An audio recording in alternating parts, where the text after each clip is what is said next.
Welcome to Not Milk Never Milk. Subscribe if you're lactose intolerant. You start by marking and prepping the exact spot where the metal button will sit.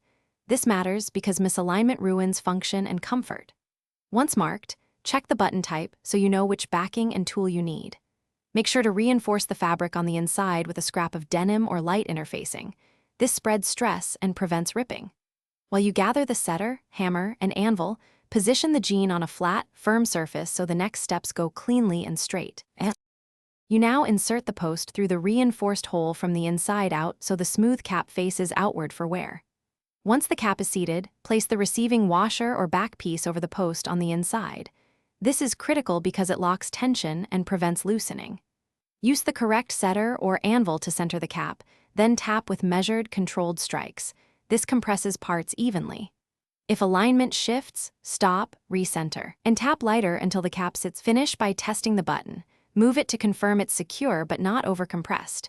A little rotation is normal. Once satisfied, remove any marking pencil lines and trim stray threads so the area looks clean. If the button feels loose, put the garment back on the anvil, reseat the parts, and strike evenly to tighten instead of more forceful blows which can split components. If the fabric tore, replace with a slightly larger patch and position the button over reinforced material before repeating installation.